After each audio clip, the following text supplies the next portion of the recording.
Today we're moving forward with our renormalization program, and to understand what question we're trying to answer today, right, we have to reflect a little bit on what we just did to the lambda phi 4 theory, right? So I decided to look at the 2-point function and the 4-point function. Found some redefinitions I could do there to make a better connection between parameters in my Lagrangian and observables, right? Specifically, in that case, the coupling lambda and the mass of the resonances in the theory, right? I found out that I can do these redefinitions even when I go to next to leading order in perturbation theory and find physically meaningful quantities to associate with the mass and the coupling. And of course, these are not the same that were in the Lagrangian at the start, when I just, as opposed to what happened in first order in perturbation theory. Also, I realized that this next to leading order corrections gave us infinities, and this redefinition process of defining these physical quantities eliminated the infinities, of course, because observable quantities need to be finite, right? What I didn't do is look at every 1pi function in the theory, right? I looked specifically at the 2-point function and the 4-point function, right? So you could be asking, right? Naturally, you could be asking, are there other infinities going around? What happens if I go and look at the 6-point function in lambda phi 4? Will I have to at next to leading order, will I have to find some other quantity to redefine? Will there be more infinities there that I need to regularize, renormalize, right? And what about next to leading order? If I go to 2 loops, right?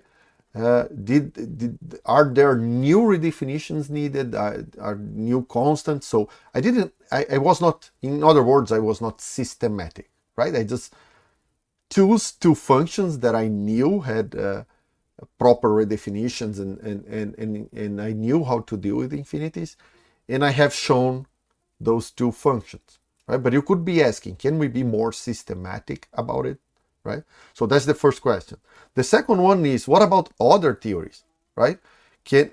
Will I have just by trial and error in every new theory? Eventually I'll have to do QED, QCD, the standard model. We will have to, for every one of these theories, go to next leading order, see what I can do by trial and error, and then go to next leading order, like 2 loops, 3 loops, and figure out, or is there any systematic way of knowing how many of these redefinitions I need to do beforehand?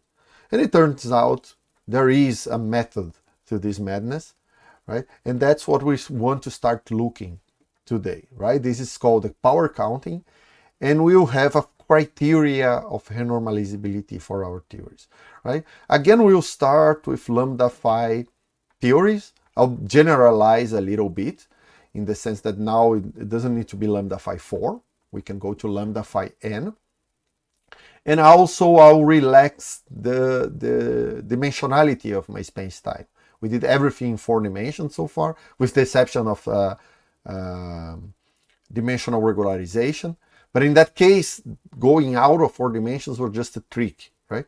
Now we're really trying to be general, right? And cover even theories that really live in 3 dimensions, 2 dimensions, space-time dimensions. So the Lagrangian we have in mind is this one, right? So just a simple scalar theory, del mu phi, with a mass term, m squared over 2 phi squared. And now the interaction I'll generalize. So I'll call the coupling lambda n, put an n factorial here to get the canonical Feynman rule. And this is phi to the power n. I have just one interaction, but this is for arbitrary n, with the restriction, of course, n is bigger than 3, right? Equal or bigger than 3. And I'll relax dimensions. So this theory lives in the dimensions, right? I'm suppressing, right? I could be calling this guy M0 and lambda N0, because of course we know eventually I'll have to redefine these guys. These are not the physical mass and the physical coupling, right? But since we're not really doing that in this video, I want to keep the notation a little bit cleaner, and I'll suppress the 0. Right? So a very important thing for us here is to analyze diagrams to see and count, right? This power counting relates to the counting of divergences. And for that will be very important for us to look at the form of the diagrams, the topology of the Feynman diagrams involved in each of these endpoint functions, right? So I'll define a bunch of quantities here that will help us. So for any diagram, I can define all of these. Right? So I'll call the number of external lines, right, or legs, N, the number of propagators inside the diagram, P, the number of vertices I'll call V, right, which is closely related to the order in perturbation theory, right, and the number of loops I'll call L, right, it's related to V, but not exactly the same thing, right? And also another way to look at the number of loops is the number of momenta that is not fixed by momentum conservation in the diagram, right? For every one of these indeterminate momenta, I'll have an integral, right? A loop integral. Okay, so now what we want to look at is the same old thing we have been looking when we were discussing regularization, right? I know that in a very simple hard cutoff regularization, right, I can take a look at loop integral. Say this is a undetermined momentum, right, and I'll have a number of powers of momentum in the numerator and another number in the denominator, right? And of course the relation between N and M here, right, will say if when I take lambda, right, this hard cut off the upper limit of the integral to infinity, right, this relation between N and M will tell me if this go to infinity or if it converges, right? It's a finite quantity, right? And this topology, basically, I can see how this behaves just in terms of this topology. Right? To see that, you just have to remember that for each of these indeterminate momenta, I'll have an integral. Then now that I'm doing this in d dimensions, this will be a dk integral, right? This is for every loop. I'll get this kind of integral, right? And since I'm restricting myself so far to scalar theories, right? Propagators are all the same, and they will contribute something like that. And that means 2 powers of momentum in the denominator for each propagator. Right? Now, what I want to see, to think, is take any arbitrary diagram with any number of loops, external legs, you name it, right? And I want to look at, of course, this is a function of many of these internal momenta that I'm integrating, right? So these momenta are running from minus infinity to plus infinity, right? And I want to look at this particular place where every momenta is going together to infinity, right? So what I have in mind, let's suppose I have a number of momenta, right? And these are our 4 vectors, right? So whatever is the component of this 4 vector, k1 mu, it's similar for every mu to k2 mu, which is similar to k3 mu. And I'll just call all of these by the same constant k, and this is going to infinity. So I'm taking every component of every momenta in my theory, every momentum in my theory to infinity together as a common factor, right? Now, inside the diagram, I'll have propagators, right? Propagators like 1 that look like 1 over q square minus m square, right? qi, because I have many of these too, right? And these q's are really combinations of these internal momenta that are being integrated with the external momenta, right? Whatever propagator I look inside that diagram will have some combination of momentum that will involve internal and external momenta. So I can write this qi as some sum of external momenta plus internal momenta, right? KL. I don't know. I'm summing over the external and the internal. Of course, not all of them contribute to every QI, but the general form is something like that. I don't care too much about these guys because they are finite, right? These external momenta for any experiment that you're doing, they will be finite, right? What I really want to estimate is how many powers of these loop momenta are appearing in the propagators, right? So in these limits, where everything is going together to infinity, this guy behaves like k, right? Every component here is going up like k, so this guy scales like this common quantity that is going to infinity, right? And that means that the denominators in the propagators, right, will behave like, so qi square minus m square will also go to infinity like k square, right? And this sets the power counting for my diagram, because now arbitrary diagram will look like a number of integrals in ddk1 all the way to ddkl. Remember, L I define up here as the number of loops. So I have one integral that like that for every loop, right? And I'll have propagators that look like q1 square plus m square all the way, I have many of these propagators, to 1 over q square p.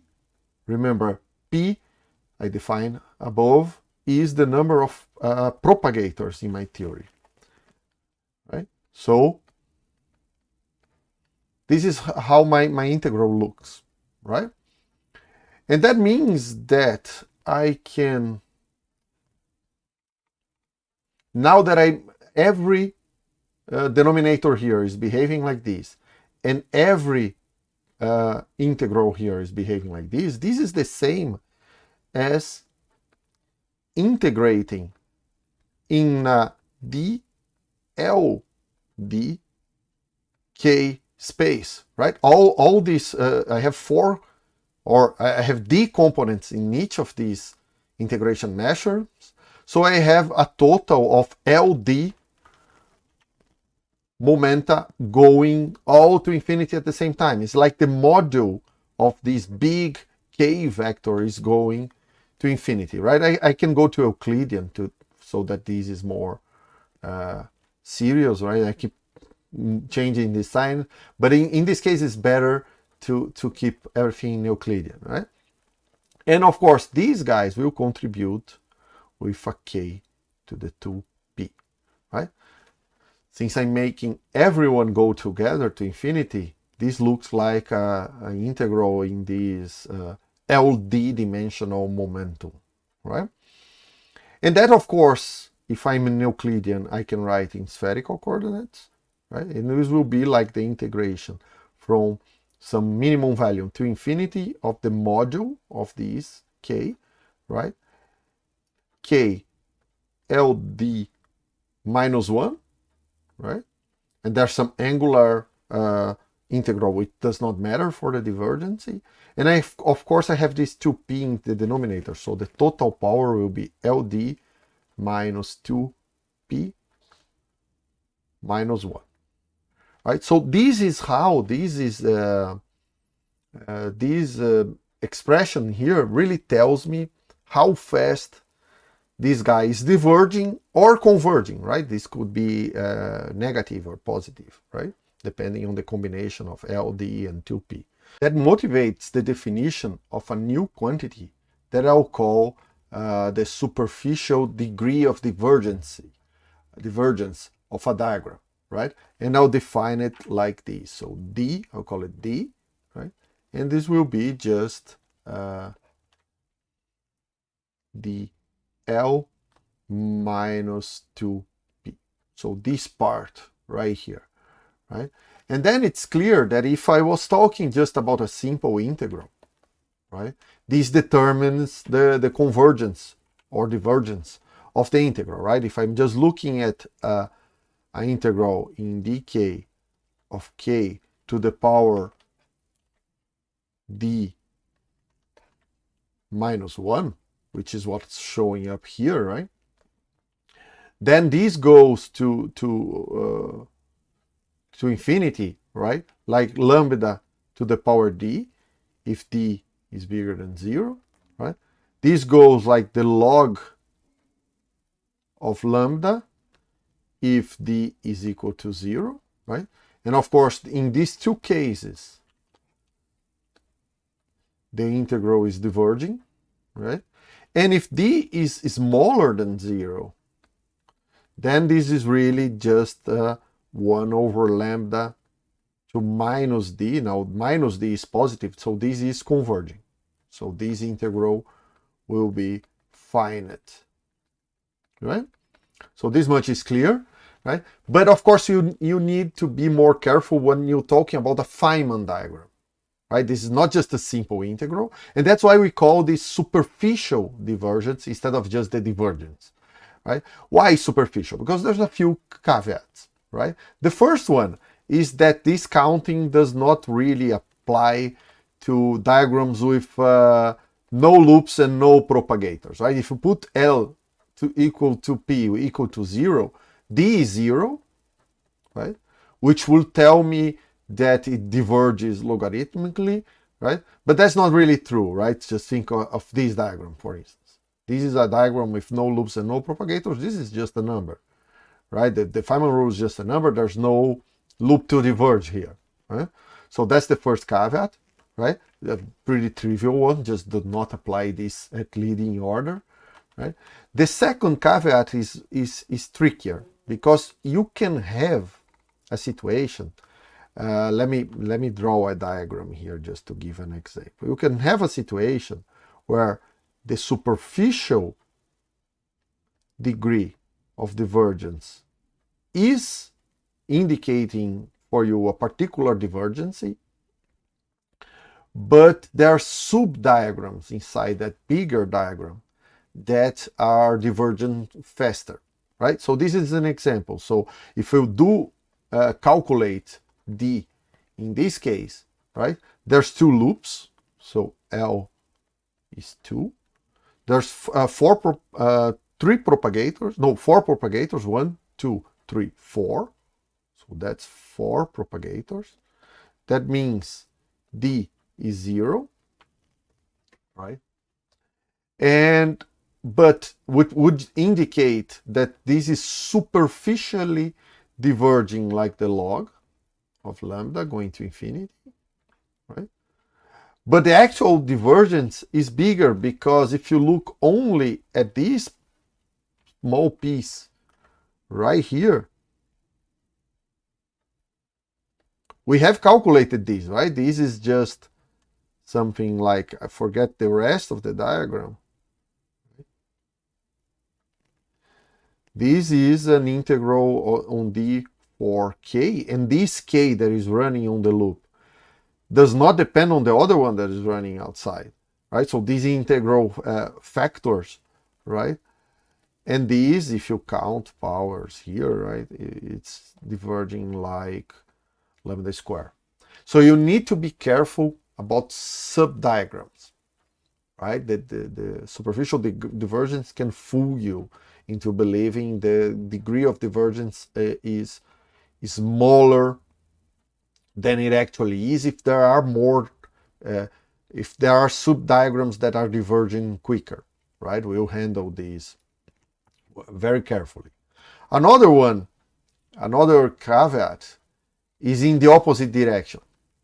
So you could have a situation where you have a complicated diagram. Let's say I have just some diagram with a arbitrary number of legs, right? Let me put anything in the middle here. So you have some something going on in the middle there, and you could generically write this as a limit of lambda going to infinity of some expansion, right? Where you have finite terms plus terms that diverge like the log of lambda plus terms that divide, these are finite, these diverge like log, these diverge like lambda square, right? And you could go on, right? Could have even bigger powers of lambda. But some symmetry, right, in your theory could force some of these coefficients to be exactly zero, right? So I don't know, maybe C2 is zero, maybe even C1 is zero, right? So the superficial divergence is telling you by power counting the right information that you have divergent pieces there, but it does not tell you anything about these coefficients. So we'll see that happening in QED. Ward-Takahashi identities will force some of these coefficients to be exactly zero. And then exactly zero wins over the thing that is going to infinity, right? So symmetries can make the actual divergence being smaller than what power counting will tell you, right? This is the third caveat, not the second, right? So, but keeping that in mind, still there's a lot of useful information that we can have from power counting, from these superficial divergence. But first, I want to rewrite D in terms of different topological variables, right? Because right now D is written in terms of loops, number of loops and number of propagators. And these are really stuff that go inside here, in which I have very little control. I want to write these more in terms of the external legs, right? The first trick to do that is to remember that the number of loops is really the number of undetermined momenta. So the number of loops is related to the number of undetermined momenta. And these are given by the propagators, right? So each propagator that I put in my diagram will define a new momentum, right? But that's not all. I also have vertices, right, everywhere. And each vertex introduced a Dirac delta that does momentum conservation for that vertex. So for each vertex, I essentially subtract an independent momentum, right? It ceases to be independent because conservation will allow me to write it in terms of the others. And that is true for every vertex, but the last, right? If I write all these Dirac deltas and apply each one in turn, the very last one will become just the total momentum conservation for the diagram. And that total momentum conservation is written just in terms of the external momenta. And that does nothing to eliminate these undetermined momentum inside the diagram. So what I need to subtract here is not really the number of vertex, but v minus 1, right? And that tells me how many loops I'll have to integrate in terms of propagator and vertices, which I can write like that, right? Another thing is related to, so that's the first thing I wanted, right? Let me just keep this here.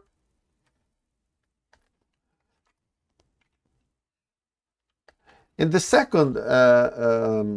second relation I can use is related to the theory itself. So here we're thinking on scalar theories with a lambda phi n interaction. That means this theory will have vertices where n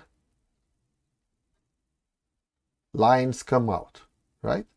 You have n lines coming out of each of these vertices, right? And in this case, I can find a relation between the number of vertices and the number of external legs and propagators. All you have to remember is that for every line, external or internal, needs to finish in a vertex, right? In the case of external legs, it's just one vertex. In the case of propagators, both ends of the propagator will connect to vertices. That means that if I sum the number of external legs with twice the number of propagators, because each propagator will connect to just to two vertices, then I'll have NV, because each of these vertices can produce n lines. So I'm relating the total number of lines coming off all the vertices to the total number of lines in external legs and propagators. If this is too confusing, right, and it can be, this is the relation I want, but I want to give an extra argument towards it, right? Just think of the following case, the limiting case, right, where you have just a bunch of vertices, each of them with n legs coming out, right? But no propagators, nobody is connected to no one, right? So this is just a very unconnected diagram, but still I can use it to see this topology, right? So in this case, n is the number of external legs is just little n times the number of vertices, because each vertex is throwing out n lines, right? And of course, the number of propagators is 0, right? This satisfies this equation, of course, right?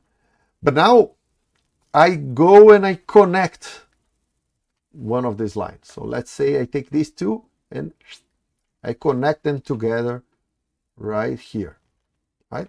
In this case, I have lowered the number of external legs by 2.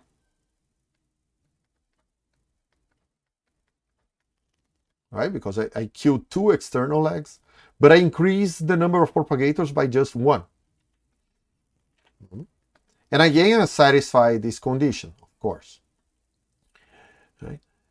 And then it's easy, right, to convince yourself that every time I connect another line here, I will eliminate 2 external legs and add 1 propagator. So generically, right, if I do that p times, right, the number of external legs will lower by NV minus 2p. And of course, the number of propagators is p now.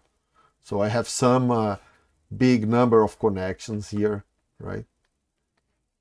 And that's the relation I have up here, right? Just have to throw 2p to the other side. So you can see that every time you put a propagator, you have to take 2 legs, and that's why you have this relation on the right side here, on the left side here. Right? Now I can use these 2 equations, this one, and go back to the superficial divergence. Let me see if I can do it down here so we can still see that other one. So the superficial divergence is just dl minus 2p, right? And I'll use these 2 relations. So the number of loops I can substitute here by p minus v plus 1 minus 2p, right? And then I want to eliminate propagators, right, using this relation. So I can write here p is equal to nv minus big N over 2, right? And substitute this everywhere I have p down here.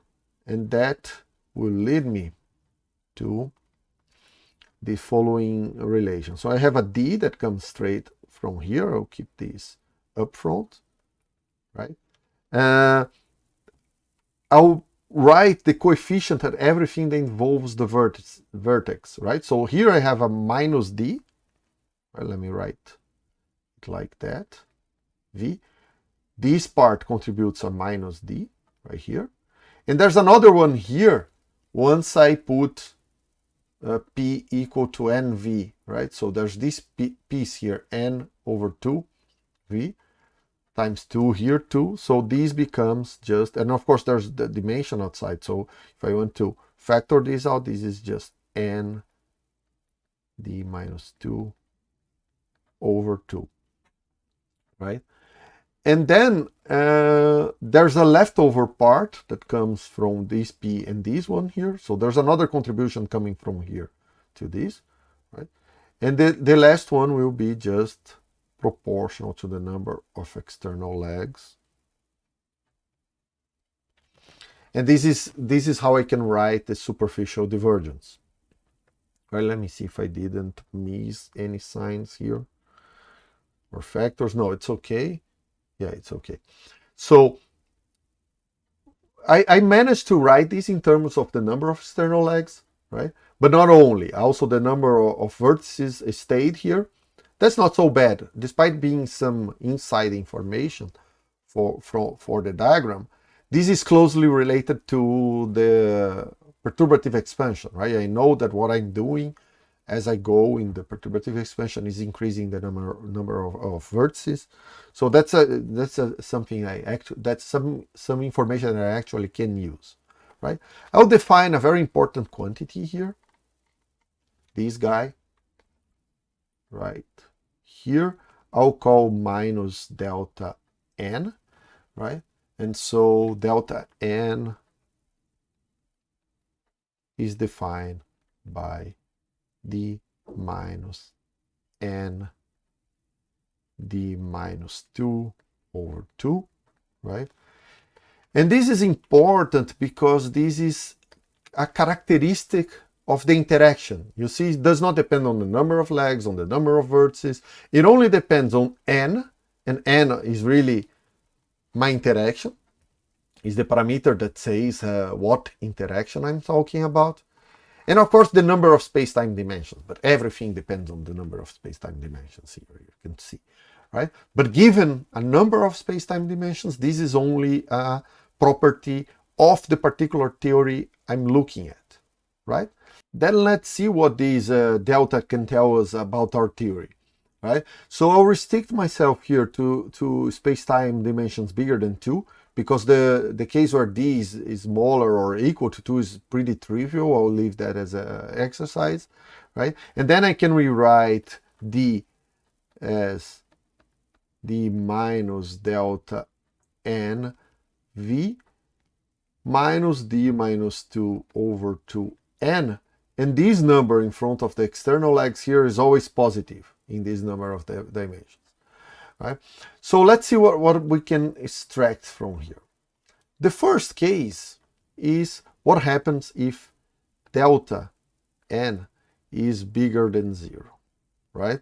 So you have a negative coefficient in front of the number of vertices, right? So for any diagram, let's say you take a diagram with a fixed number of external legs. As you go forward, in the perturbative expansion, right, you're keeping the external legs fixed, and you're increasing the number of vertices, right? For n, what you're calculating here is the big N point function, right? You're looking at this, and you're increasing the number of vertices by putting extra and extra contributions in the perturbative series, right? The fact that this coefficient here is negative in the case delta is positive tells you that eventually the divergence will be negative, right? The superficial divergence will be negative. That means you only really have divergent diagrams at the start of your series, right? If they show up later, it's because they're sub-diagrams inside bigger diagrams. But there's a finite number of infinities, different infinities in your theory. They can repeat later as sub-diagrams, but you don't have new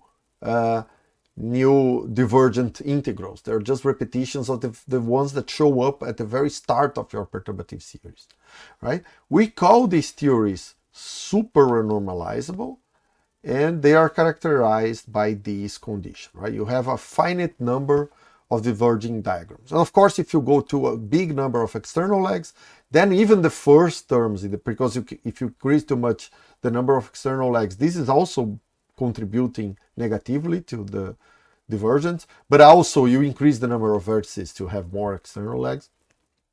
So it's really clear that you have a finite number of diverging diagrams in this case.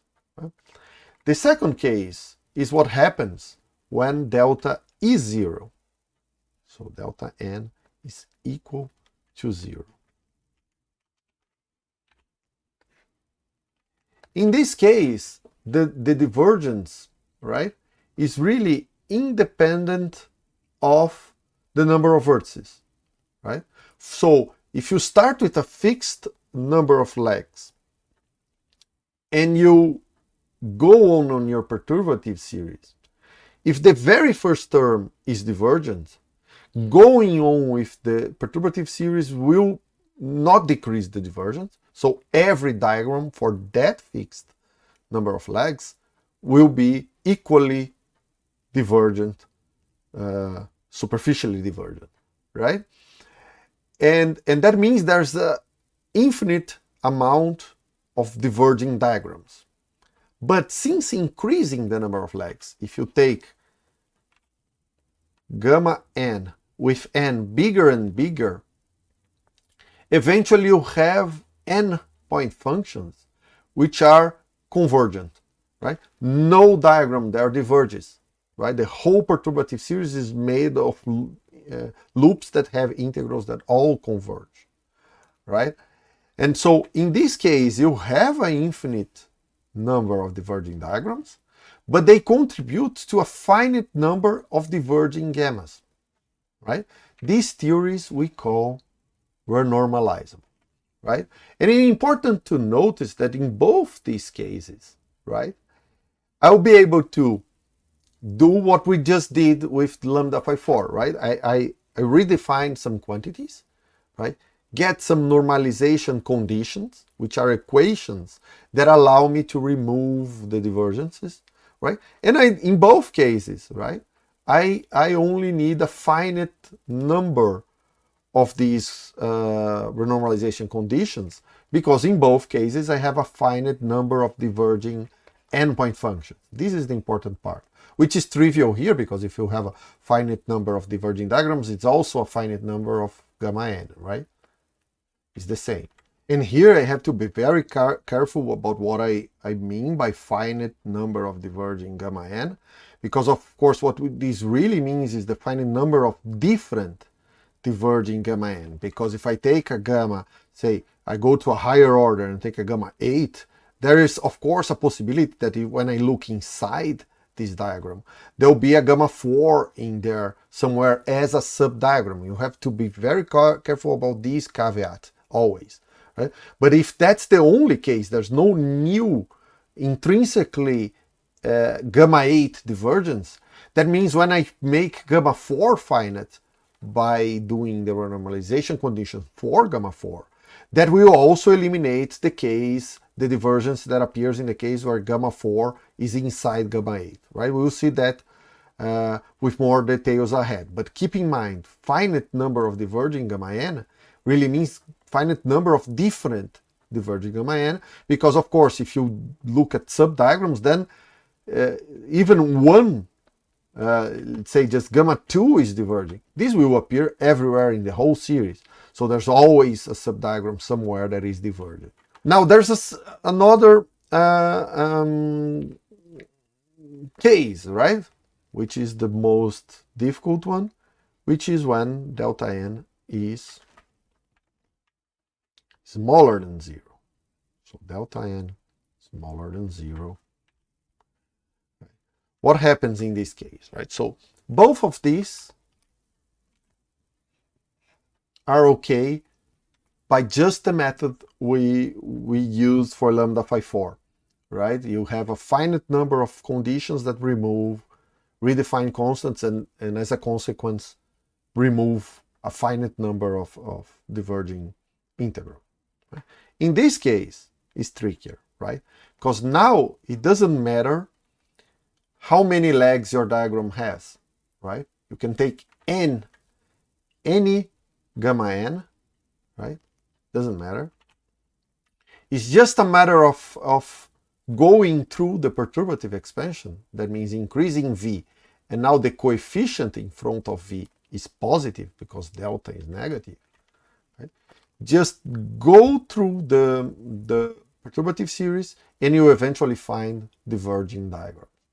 So now all endpoint functions are diverging, and you have an infinite amount of diverging 1pi functions. These are the theories we call non-renormalizable theories, right? And they are characterized by this infinite number of diverging gamma n, right? These theories are trickier, right? Because if I want to do what I did, exactly what I did with the lambda phi 4 theory, I'll get to a conundrum, because now I need to remove an infinite amount of gamma n, and each of my renormalization conditions redefines one of these guys. So I'll have an infinite number of conditions, right? And of course, with each of these conditions brings a physical parameter, right? The conditions we used for lambda 4 was the physical mass and a measurement of scattering, right? To measure coupling at a particular scale, right? These are the two physical quantities I need to measure, go back to my Lagrangian, which then becomes predictive, right? If I need to measure an infinite amount of parameters, of course, my theory is never predictive, right? And in speaking like that, it seems like non-renormalizable theories are useless. That is not true, right? They are just more subtle ways of using non-renormalizable theories, right? And we'll see that further down the course. But the point is, you have this infinite number of redefinitions that you have to do. But if there is any particular regime where you can truncate these, right? Just do the first n redefinitions and show that the following infinite minus n redefinitions do not influence a particular measurement, or all measurements at a particular scale in energy, then you have a predictive theory. You have, in theory, an infinite number of parameters for that theory, but only a very finite and small number of these parameters are really important for measurements at a particular scale, right? Not any scale, but a particular scale. And that's how we use non-renormalizable theories, right? There's very important examples like chiral perturbation theory, Fermi interaction between four fermions, right? Both of these are non-renormalizable theories that were very useful, still are, right? Still describe experiments at a particular energy scale. We'll go back to this point and really see what we need to do to make this work. And also this starts to touch one of the provocations I made on the very first video, which was, where are these operators that we just ignored in quantum field theory 1, right? So why don't we put this interaction? Why don't we have these? Because these are all these non-renormalizable, they create non-renormalizable theories. And that's why we ignore them so far, because they are harder to use and to understand. But we'll get there. For now, this classification helps us a lot, because in the case of the two first theories, I have theorems that guarantee that that procedure I used of counter terms removes all the divergences in our theories. So let's dig into that a little bit further. In the case of lambda phi n, this is delta, right? And that means that for d bigger than 2, right, delta will be smaller than 0, so the theory will be non-renormalizable if this number n, right, I'm talking here about lambda phi n, right? And if n is bigger than 2d over d minus 2. Let me copy this guy down here so we can look at it and see what I'm talking about, right? So if I want delta to be smaller than 0, right? I have a non-renormalizable theory if n is too big and bigger than this. That of course depends on the number of dimensions, right? Delta will be 0, delta n will be 0, of course, if n is equal to this, right? And delta n will be bigger than 0. Just have to look here, right? If, oops, n is smaller than 2d minus 2. And I'll leave it as an exercise. So this is the non-renormalizable case, the renormalizable, and the super renormalizable case for lambda phi n theories. You see, it all depends, once you fix the number of the dimensions, it all depends on the n that you put there, right? So I'll leave it as an exercise to show that d smaller or equal to 2 makes these theories always super renormalizable, right? You have to go back to the definition of big D, the superficial divergence, and see that. Just to give a few examples, right? Take d equal 4, our favorite number of space-time dimensions, right? In this case, this particular quantity, the important quantity here, which is 2d over d minus 2, will also be 4. Oh, this is ugly. 2d d minus 2, right? This will be 4. And that means that, for instance, in 4 dimensions, lambda phi 4, our favorite theory in our favorite number of dimensions, is renormalizable, right? Which is good, and that's why one of the reasons we like lambda phi 4 so much. On the flip side, lambda phi 6 is non-renormalizable, right? Because this 6 is bigger than 4, right? And that's why we're not including phi 6 in our Lagrangian, right? Now, if we go to a different number of dimensions, think d equal 3. Now we have 2 space dimensions in one time. You could be talking about some solid state system where the dynamic is contained to a surface, for instance. In that case, right, this quantity is 6 now, right? And that means that lambda phi 4 is super renormalizable.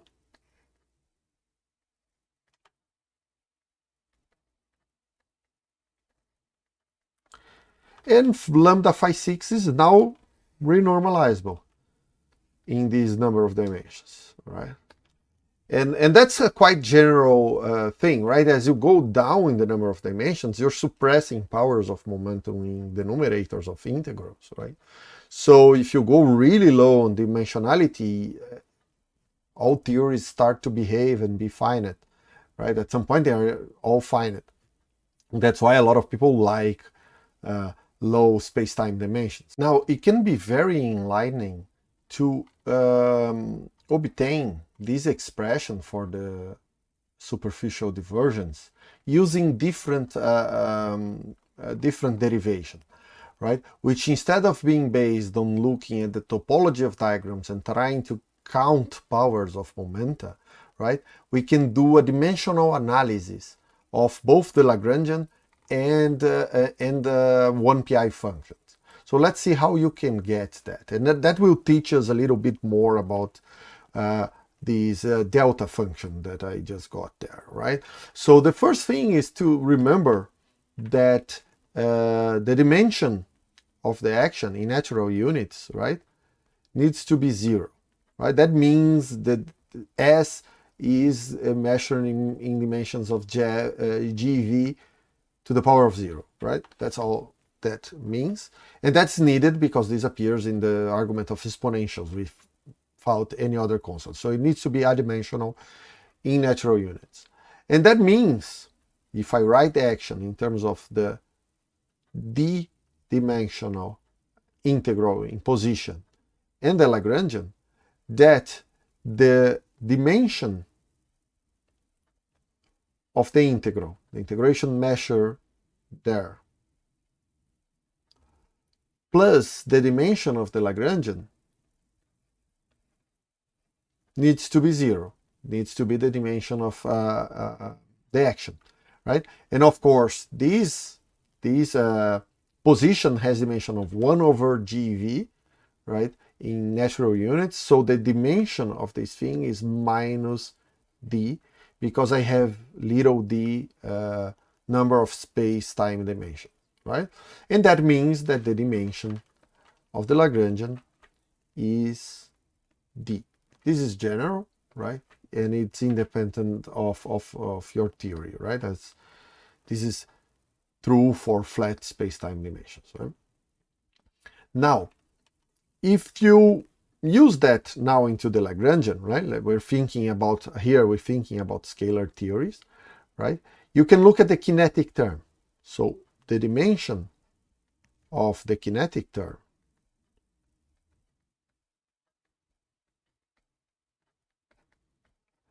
needs to be d, because this is a piece of the Lagrangian, so every piece in the Lagrangian needs to have the same dimension, which is d. And these I can write as twice the dimension of del mu phi, right? Because I have del mu phi square here, right? And that means, since we know the derivative is like 1 over position, right? This is the derivative in space-time, right? And that means that the derivative has dimension of GeV to the power of 1, so it's dimension 1. That means I can rewrite this as the dimension of phi plus 1, right? And now this twice this number needs to be equal d, which means that the dimension of phi is equal to, I send this d to the other side, there's a plus 2 here, so this is d minus 2 over 2, right? We have obtained this result before when we were discussing dimensional regularization, right? Now I'm doing it with more care, but I hope you remember. Now, if you go to the second term in the Lagrangian for these scalar field theories, right, is just m square phi square over 2, but that does not matter because we're looking at dimensions only, right? This also needs to be equal to d, right? And that I can write as 2 dimension of m plus 2 dimension of phi, right? If I use this expression here, I get, right, these 2 cancels this 1.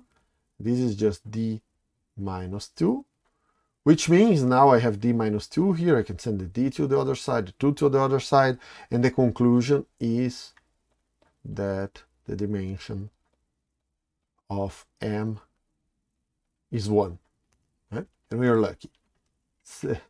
Things still make sense, right? That's a sanity check for our dimensional analysis, right? If anything else showed up here, I would be suspicious. Now, this is now useful to get the dimension of the coupling constant for this theory in d dimensions, which is really the point here, right? I can write that the dimension of lambda, and now I'll put an n here to remember from each theory this guy comes, right? So lambda n by n. This is again divided by n factorial, but that does not matter for dimensional analysis. This needs to be also d. Right?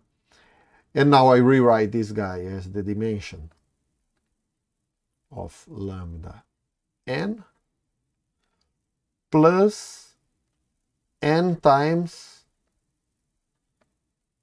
the dimension of phi, right? Which allows me to solve this equation for the dimension of lambda, because this guy I know, right?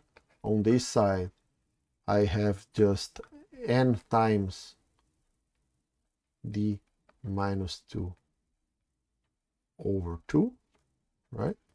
And that means that, well, this is ugly,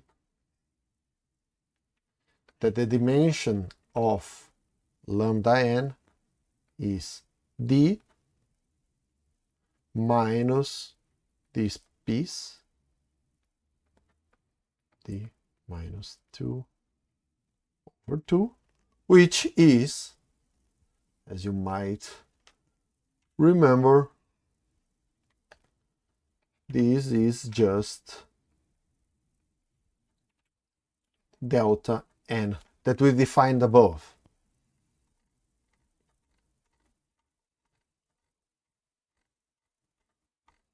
The very same, right? So you see that this coefficient that comes in front of the vertex dependence on the superficial divergence, is really the dimension of the coupling for the theory in d dimensions,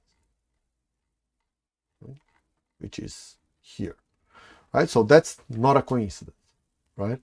Let's see now how the superficial divergence works. In order to do that, I want to look at a particular endpoint function. So let me look at a 1pi function with big N external legs, right? So I'm thinking of this diagram, right? And external legs, right? Now I want to know the dimension of this guy. I want to do dimensional analysis and see what's the dimension of this guy. In order to estimate that, you can think in the following way, right? The dimension of this function does not depend really on the theory you're calculating it, right? It depends if these external legs are scalars or not, but we're assuming they are all scalar legs, scalar field propagators, and then it's just a function of momenta, and the dimension of the function is fixed by that alone, right? But I can guess the dimension imagining that I have a theory which is lambda big N phi n, right? This diagram could be generated in this particular theory just by a simple vertex, right? In this theory, this kind of diagram can be generated just by this, a point which is proportional to lambda big N, and big N legs coming out of that point, right? And of course, there will be a whole series. In a more complicated theory, you have different kinds of interactions. They all add up, but the dimension of the whole sum needs to be the same for each term, right? And then the dimension of this guy, I can guess, right? The dimension of this diagram is given by the dimension. This is just proportional to lambda n, right? The Feynman rule for this is just lambda n because I'm talking about the amputated diagram. There's no legs. The legs here is just a reminder of how many different momenta go in, right? So this is just the dimension of lambda big N, which I calculated up here, right? This is delta n. So my conclusion here is that the dimension of any diagram with big N external scalar legs, right, will be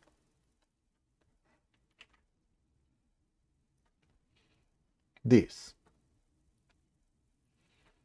Big N d minus 2 over 2, using this equation. right?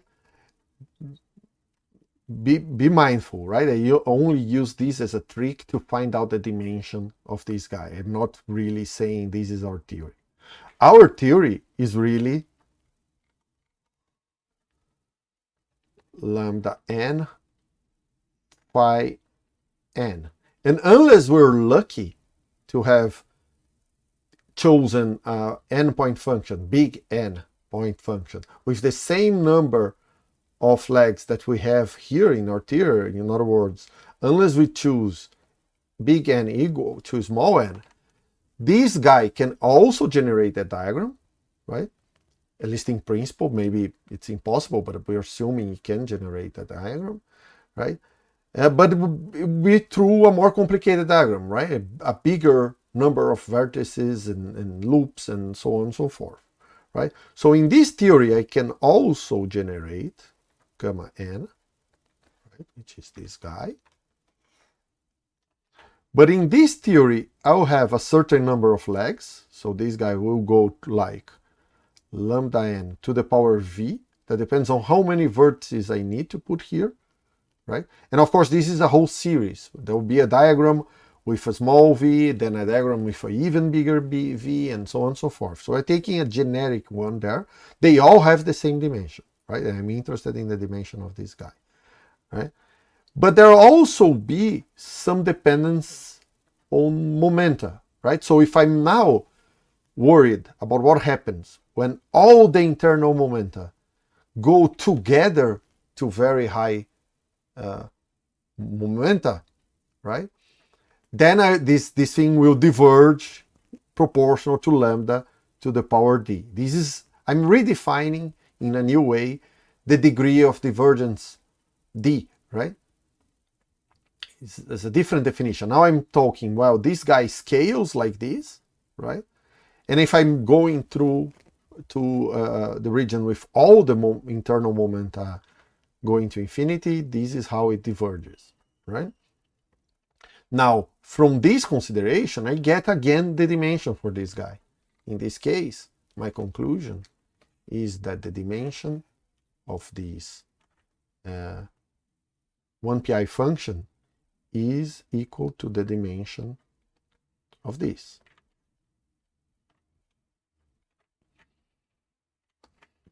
Right? And of course, since the dimension of this guy does not depend on the theory, right? These two need to be the same. So I can equate these two theories, these two expressions, and write that the dimension is equal to this one. Right? And solve this to find d. Again, I'm looking here again for d, but now I defined it differently. I'm saying I have a diagram, it diverges like this, right? Let's find an expression for d just doing dimensional analysis, which is essentially what I'm doing here, right? So let's solve this. So this guy can be written as v times the dimension of lambda n, right? Which again is just delta n, right? Plus d times the dimension of lambda. Lambda is the scale of momentum, right? Or energy, right? So the dimension is 1. So there's just d times 1 here. And that's equal to this. Now I just have to solve for d, and it's pretty obvious that you get, I just take this minus v, the v delta here and subtract on the other side. That's just d minus delta n v minus d minus 2 over 2 times the number of sternal legs, which is again the same expression we had before. So you see the dimensional analysis is giving me the same criteria for the superficial divergence. You can choose which of these derivations you like more, but we learned a new thing here. We learned that really this delta is the dimension of the coupling constant, which is pretty useful because you usually can very quickly guess the dimension of a coupling constant just looking at the Lagrangian, right? You know the whole Lagrangian needs to have the same dimension as the space-time, right? So if you look at the fields, you can quickly guess the dimension of the coupling constant. And for these lambda phi 4 or lambda phi n theories, what I'm learning is that if the dimension of the coupling constant is negative, this is non-renormalizable. If the dimension of the coupling constant is 0, this is renormalizable. And if the dimension of the coupling constant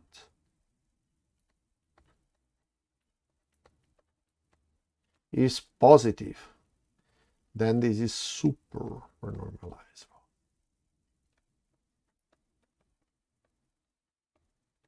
Right? And now we can use this to see if we really went all the way into lambda phi 4, right?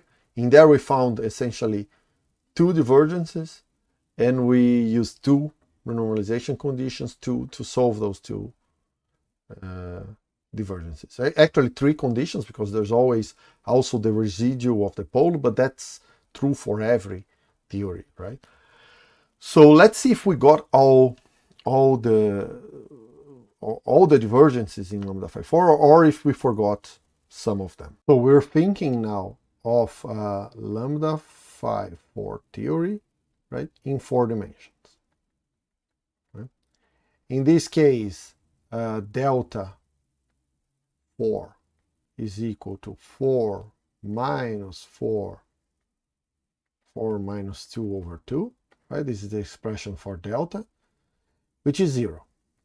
And that simplifies the superficial divergence a lot, right? Because it's just 4 minus n, right? If you also put 4 here, you'll see that this is just 1, right? And so in 4 dimensions, lambda phi 4 only really, the degree of divergence only depends on the number of external legs and not of vertices, right? Which is expected for a renormalizable theory. Right? Now let's look at them one by one. So let's start with gamma 0, right? The no external leg 1pi function is just this guy, right? And this has a degree of divergence of 4, right? This is just 4 because there's no external legs. So this diverges by lambda to the 4th, right? We didn't renormalize it, but we also don't care about this guy, right? We have seen in quantum field theory 1 that this is just vacuum bubbles, right? And this is eliminated. You can exponentiate these diagrams and eliminate from any observer, right? So we won't be worrying about renormalizing something that does not show anywhere observable, right? Now, the second one will be gamma 1, right? You could, the very next one would be gamma 1. But since we have a symmetry in lambda phi 4, which is the symmetry, the whole Lagrangian is symmetric under phi going to minus phi, the scalar field, right? That forbids all odd numbered 1pi functions. They all need to be 0. Right? We have seen this also in quantum field theory 1. So then the next one is gamma 2. I only have to worry about even 1pi functions. And the very next one is this guy here. Let me draw it. And this, using this expression, is the equal 2, right? Which means it diverges quadratically. The next one, I can forget gamma 3, right? And the next one is gamma 4.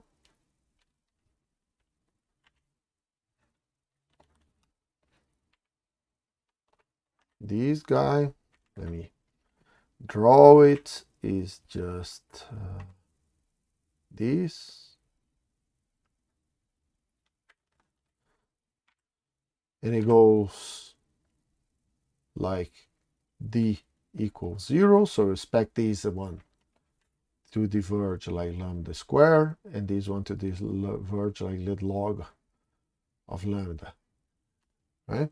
And finally, now I can generalize for every dimension bigger than 6, every number of legs. Let's put big N for that. Bigger than 6, right? Equal or bigger than 6, because all of them will imply a superficial divergence which is smaller than 0. It's negative, actually smaller than 0, right? That means they either converge completely or they have subdiagrams, these guys, diverging inside them. So I don't need to worry about fixing the problems of these guys, because once I fix these two, everything that might show up inside these guys is here, right? Is fixed by the renormalization of these two, right? So generically speaking, right, there's a way to classify that, right? Like we did when we were dealing with gamma 4, when we were renormalizing the 4-point function for lambda phi 4, we used the trick to separate the finite part from the diverging part. And that trick was making a Taylor expansion in p squared, right? So you take the momentum, the total momentum going into the diagram. In this case, it's just p here. In this case, you have p1 and p2. And you define p as p1 plus p2, right? And you can get a Taylor expansion on these total momenta going in, right? And then your endpoint function will be written in something like that, a0 plus a1 p squared plus a2 p to the 4, and so on, right? And we have also seen in a particular case, but this is pretty general, right, that this guy diverges more strongly than this guy, that diverges more strongly than this guy. This is just based on the fact that when you do the Taylor expansion, right, these coefficients a will depend on derivatives in p squared of this function.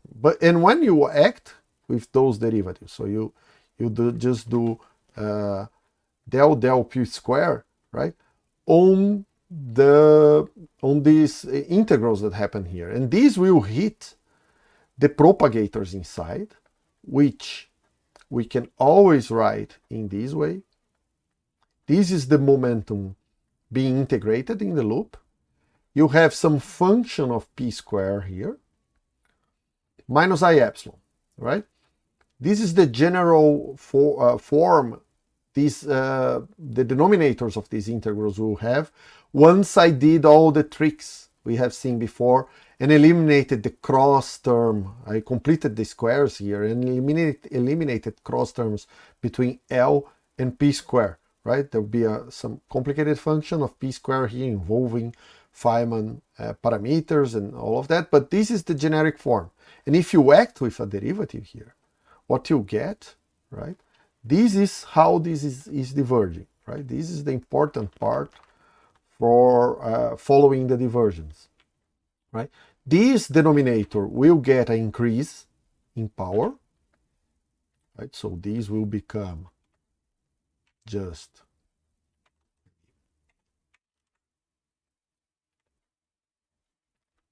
this will get an extra power here, right?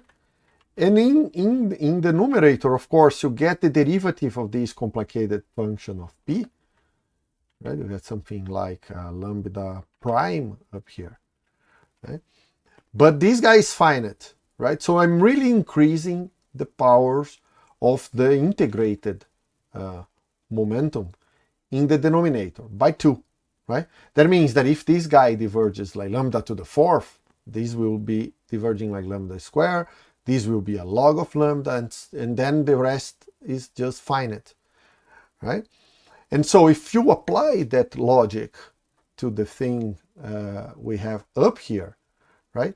This stronger divergence, like lambda square, needs to be contained in A0, because otherwise it would not be there. Every derivative just lowers this degree of divergence. That means that quite generically, right, I can write gamma 2 as A2, just to remember, is from this gamma 2, 0 is the expansion, right? I have to put more indexes, right? Plus A1, A2, 1 p square plus finite terms. And this analysis tells me that if this guy has a superficial divergence like d, which is d equal 2, this guy will diverge like he has a divergence of 2, right? Like lambda square. This guy will be d equals 0. And of course, everything else is finite, right? And that means that I can write this expression, lambda square plus p square log of lambda plus finite terms, which is very close to what we obtain, right? In here, right, remember we call this guy just m in our derivation, right? And it just happened that at one loop, this guy did not depend on momentum. So this term was 0, right?